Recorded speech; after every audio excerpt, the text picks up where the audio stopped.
20h, vous regardez la télévision Futur Média. Madame, monsieur, bonsoir. C'est un plaisir d'être avec vous. Voici tout de suite les titres de cette édition. Manifestation de l'Union nationale des associations des parents d'élèves et du Sénégal. Le rassemblement s'est tenu ce samedi sur la place de la Nation.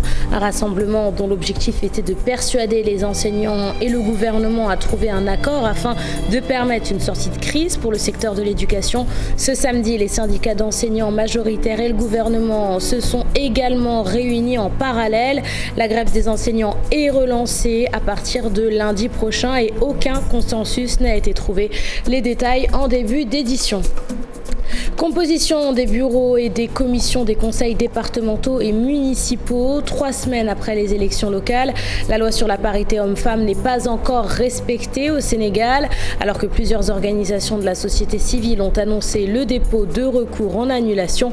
L'ancien ministre de l'Intérieur, Aly Ngouille Ndiaye, exhorte les élus à respecter la loi en vigueur. La réaction du maire de la ville de Linguère dans ce journal. Installation des nouveaux maires, justement, et présidents des conseils départementaux. Dans cette édition, nous nous rendrons dans la commune de Diamaguène, Sicap Mbao, où le nouveau maire, Cheikh Alioune Badara Beye, a déroulé son programme aux populations.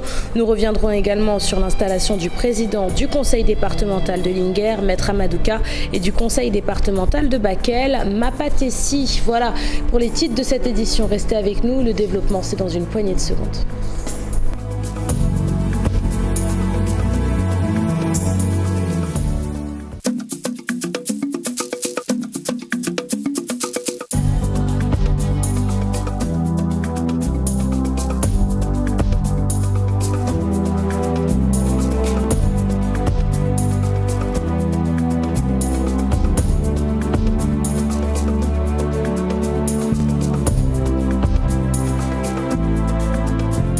Bienvenue à tous et merci de vous informer sur la télévision Futur Média. Manifestation des élèves et de leurs parents qui demandent la fin des perturbations du système éducatif. Ce samedi, l'Union nationale des associations des parents d'élèves et d'étudiants du Sénégal s'est réunie sur la place de la Nation afin de demander la reprise des enseignements sur l'étendue du territoire sénégalais. Parallèlement à cette manifestation, le gouvernement et les syndicats d'enseignants majoritaires se sont retrouvés pour l'acte 2 de leurs négociations. Suite à cette rencontre, le G7 a décidé de continuer sa grève et ce, à partir de lundi prochain, une décision qui fait suite aux propositions du gouvernement et qui, selon les enseignants, ne sont pas en phase avec leurs attentes. Écoutons le porte-parole des syndicats d'enseignants majoritaires, il est au micro de Dissa Prera. Mais un mot d'ordre de grève, on ne le suspend que sur la base de concret. Nous n'avons rien dit de concret. C'était sur la base de propositions qui, pour la plupart, n'ont pas du tout été précises. Sur la question de l'échéancier, mais aucunement également sur les contre-propositions des organisations syndicales, il y a eu des propositions concrètes ou des contre-propositions concrètes. Par conséquent, nous, parti syndical, nous avons considéré que nous n'avons pas eu au minimum, le minimum que l'on voulait entendre du gouvernement. Et naturellement, donc, nous avons tout de suite mis en place un plan d'action qui va courir à compter de lundi prochain. Il s'agira fondamentalement mais d'une présence passive le lundi dans les écoles, avec port de brassard rouge, d'un débrayage le mardi, mais d'une grève totale mercredi et jeudi prochain. En tout cas, ce que j'ai dit, c'est un peu ça le plan d'action que nous avons lancé, tenant compte de tout ce que nous avons considéré comme offre tout à fait pas satisfaisante de la partie gouvernementale.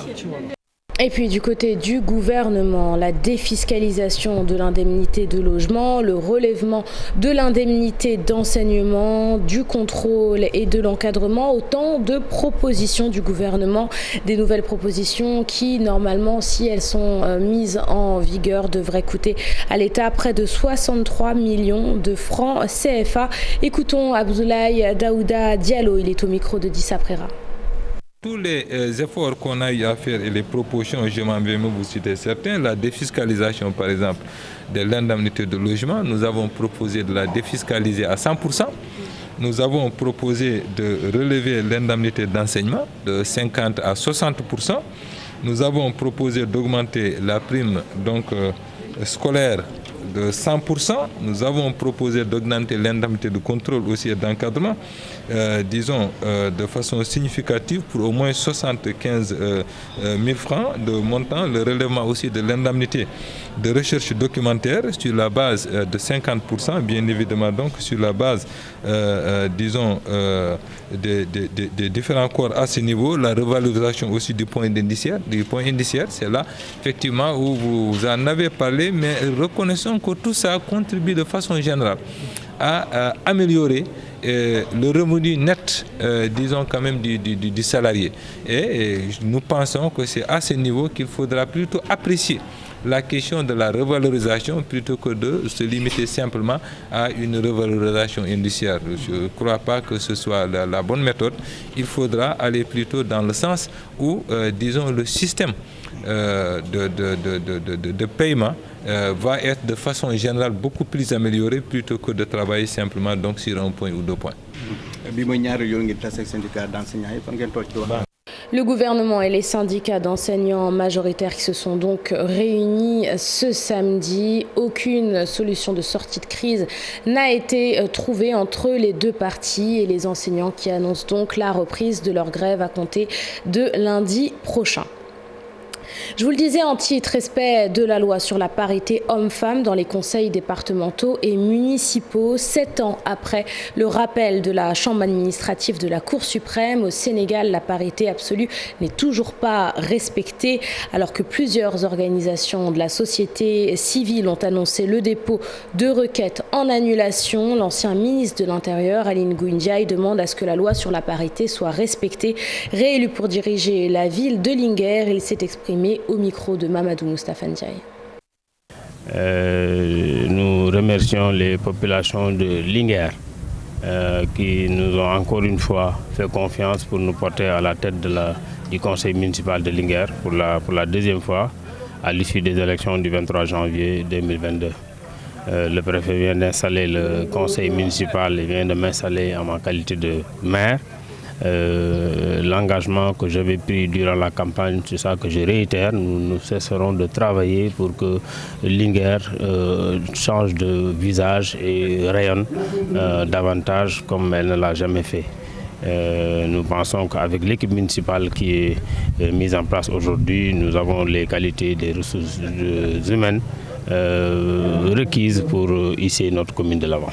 Nous avons aujourd'hui en tout cas des projets que nous allons très certainement présenter au conseil municipal lors de la prochaine session pour développer la ville, parce que nous avons quand même beaucoup de choses à faire. Mais je pense que nous y arriverons. Vu de ce qu'on a fait déjà pour le premier mandat, certainement le deuxième ne sera qu'un mandat de confirmation. La parité, la loi de 2010 est claire à ce niveau. Donc pour les assemblées élues, la parité est de mise. Donc en tout cas au niveau de Linguère, nous respecterons cette parité. Nous avons comme maire un homme, c'est moi-même. Donc ma première adjointe est déjà élue. Le deuxième adjoint sera élu et forcément la troisième adjointe également sera élue pour qu'on respecte carrément la parité. Et nous envisageons également de respecter la parité même au niveau des commissions. Dans la commune de Diamaguène, Sikap Mbao, c'est le candidat de la coalition Yewi Eskenwi, Charalioun Badarabey, qui prend les rênes de la localité. Nouvellement installé, le maire a détaillé son programme qu'il compte dérouler en toute transparence afin d'être proche des populations. Il a également annoncé la tenue d'un grand oral qui se tiendra tous les 6 mois. Et puis à Linguère, le candidat de Beno Bokiakar, Maître Amadouka, a été réélu à la tête du conseil départemental. Lors de sa réinstallation, le président du conseil d'administration de la Société des infrastructures de réparation navale a annoncé ses priorités pour le département de Linguère. Parmi ses priorités, justement, l'installation d'un scanner à l'hôpital Maguetlo, dont le service de néonatologie avait été totalement détruit lors d'un incendie. C'était au mois d'avril 2021. Le président du conseil départemental de Linguère est au micro de Mamadou Moustapha Ndiaye. Je vous propose de l'écouter. Nous venons donc d'assister à une session d'installation du président du conseil départemental et de l'élection des membres du bureau. Je profite de l'occasion pour féliciter chaleureusement les membres du conseil les membres du bureau, du conseil départemental, qui viennent d'être élus. Je les encourage, je les invite au travail. Le conseil départemental a fait un bilan élogieux. Ce mandat, nous le plaçons sous le signe de la continuité et du renouveau local. On va continuer à construire des salles de classe, on va continuer à développer la santé, on va continuer à chercher de l'emploi pour les jeunes, on va continuer à former et insérer les jeunes pour qu'ils trouvent du travail dans le département de Linguère. À Bakel, le nouveau président du conseil départemental a également été installé. Lors de sa prise de fonction, il s'est engagé à faire passer en priorité les secteurs de la santé, de l'éducation et de l'employabilité des jeunes. Écoutons Mapaté Sy, nouveau président du conseil départemental de Bakel. Il est au micro d'Alassane Ba. Dans le département de Bakel, tout est priorité. Donc le chantier est énorme. De toute façon, notre mandat sera axé sur l'employabilité des jeunes et des femmes, trouver de l'eau potable à nos vaillantes populations, construire des salles de classe, équiper, accompagner les structures de santé, accompagner l'agriculture, parce que nous avons ici dans ce département la disponibilité des terres. Nous avons le fleuve. Donc il suffit de bien travailler la coopération décentralisée, faire appel à nos compatriotes de la diaspora, parce qu'ils font partie de Bakel, chercher des partenaires, mettre en place de très bons programmes. En tout cas, nous espérons qu'avec l'équipe que nous avons aujourd'hui, nous avons toutes les raisons de penser que dans 5 ans, Inch'Allah, le département de Bakel n'aura rien à envier aux autres départements du Sénégal. À présent, en direction la commune de Guédé, une localité située sur l'île à Morphil, au bord du fleuve Sénégal, traversée par 4 cours d'eau. La commune n'est pourtant pas approvisionnée en eau potable. Pour le nouveau maire de la commune, ingénieur en électrotechnique et largement plébiscité par les populations lors de la campagne électorale, l'approvisionnement en eau potable est une priorité. Oumar Bababa est au micro d'Ousseynou Diop. Je vous propose de l'écouter. On est la commune de Guédé Village, qui est la plus grande du département, vers l'émergence, vers un développement durable. C'est notre défi.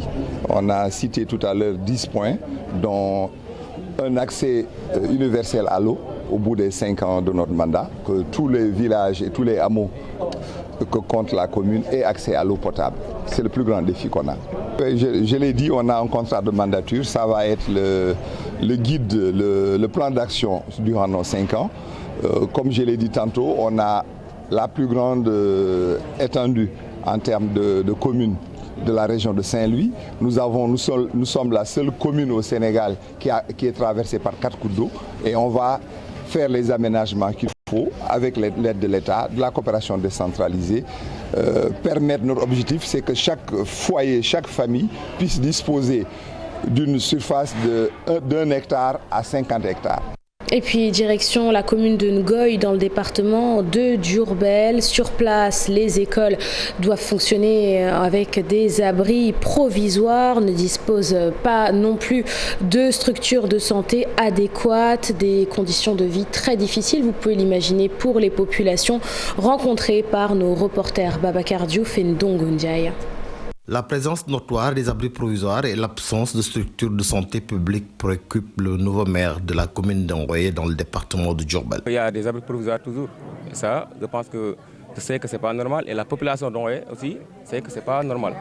Mais Inch'Allah, nous allons trouver des solutions pour cela. La santé aussi, parce que vous savez, Engoye, il y a des postes de santé, il y a aussi des cases de santé. Mais il y a également le dispensaire privé. Des sœurs, oui, donc nous, notre ambition, c'est de faire mieux. De l'eau potable pour tous, une électrification universelle à l'échelle communale, Serigne Modungom s'engage. Les priorités, vous savez, ici à Ngoye, on a un problème d'eau. Tout le monde le sait aussi, pareillement. Donc, je pense que ce qu'on doit faire, c'est de se concentrer sur le travail et poser des actes Le nouveau maire et son camp politique ont réservé 2 postes d'adjoint au maire à l'opposition, ce qui augure une bonne cohabitation dans ce nouveau conseil municipal. À Tivaouane, 8 tonnes de produits impropres à la consommation ont été saisies par la brigade de l'hygiène. Pour le chef de la brigade qui assistait à l'incinération des produits, les populations doivent faire preuve de vigilance face à la présence de nombreux médicaments périmés qui circulent actuellement sur le marché noir. Ces médicaments, en plus d'être interdits, sont, il le rappelle, très dangereux pour la santé. Sa réaction dans cet élément de nos correspondants, Charanta Diop et Seyla Thier. La sous-brigade spéciale d'hygiène de Tivaouane a eu à retirer durant l'année 2021 8 tonnes de produits impropres à la consommation. Il y a une quantité importante qui a été retirée donc, au niveau de Mbour. Il y a une quantité importante qui a été retirée de la vente au niveau du département de Thiès. Mais présentement, nous sommes au niveau de Tivaouane où la brigade spéciale a eu à retirer 8 tonnes de produits impropres à la consommation pour une valeur de 8 millions de francs CFA. Les agents du service d'hygiène de Tivaouane sont bien conscients du danger des types de maladies qui peuvent subvenir suite à la consommation de ces produits. Effectivement, la consommation donc, de ces produits impropres donc on peut vraiment à long terme faire apparaître d'autres types de pathologies, donc comme les maladies cardiovasculaires et même le cancer. Donc c'est pour cette raison que le service d'hygiène a encouragé les sous-brigades à procéder systématiquement au retrait de ces denrées alimentaires. Le préfet de Tivaouane ne dira pas le contraire. Il a axé son discours sur la sensibilisation. C'est le cas vraiment de les encourager et continuer le plaidoyer pour le renforcement des moyens humains et logistiques de ces vaillants soldats, pour les permettre en tout cas davantage de faire un meilleur maillage du territoire, parce que Tivaouane est un département très vaste avec donc beaucoup de marchés hebdomadaires. Il y a également les événements religieux. Tout cela mérite et nécessite beaucoup plus de vigilance et de présence donc des services d'hygiène. Parmi ces produits périmés, il y a une bonne partie qui est constituée par des médicaments. Le chef régional du service d'hygiène de Thiès appelle les populations à être beaucoup plus vigilantes par rapport aux dangers que constituent ces médicaments vendus dans la rue. 15 jours d'opération de nettoyage entre Ngor, Ouaka, Miof et Cambérène. C'est l'initiative de l'association Vision 129. Objectif de l'opération, préparer la 142e édition de l'appel de Seydina Limamoulaye. Pour plus de détails, je vous propose d'écouter Mamadou Laïndia. Il est membre de la commission communication de l'événement. Il est au micro d'Amadouba. À organiser cette activité dans le but de rendre propre nos lieux saints, mais aussi de rendre propre la localité sainte de Yoff qui doit abriter la célébration de la 142e édition de l'appel de Seydina Limamoulaye. Donc Vision 129 est une association composée essentiellement de jeunes issus d'horizons divers. Ce ne sont pas seulement des laïcs, mais il y a énormément aussi d'autres personnes qui sont là, qui viennent de plusieurs localités, mais qui viennent prêter main forte à Vision 129 aussi pour qu'elle puisse organiser un tel événement. Donc nous ne pouvons terminer sans pour autant aussi remercier les autorités qui se sont déplacées, mais aussi les partenaires comme l'ASPT, l'association sénégalaise de la promotion du tourisme, et UCG aussi qui se sont déplacés et qui sont venus prêter main forte, mais aussi tous les volontaires qui se sont levés aujourd'hui malgré cette chaleur-là et ont tenu aussi à participer à cet événement vraiment très important en prélude de la célébration de la 142e édition de l'appel de Seydina Limam.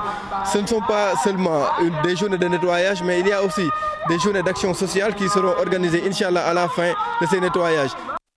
À présent, parlons de cette initiative de l'association Le Bedeux du lycée Blaise Diagne afin d'encourager les élèves de l'établissement à se tourner davantage vers la lecture. L'association a décidé de réfectionner entièrement la bibliothèque du lycée. Pendassi Touré est la présidente de cette association. Je vous propose de l'écouter. Elle est au micro de Cher Diop. Nous avons réceptionné la bibliothèque pour que ça soit un espace attractif et faire revenir un peu les élèves à la lecture.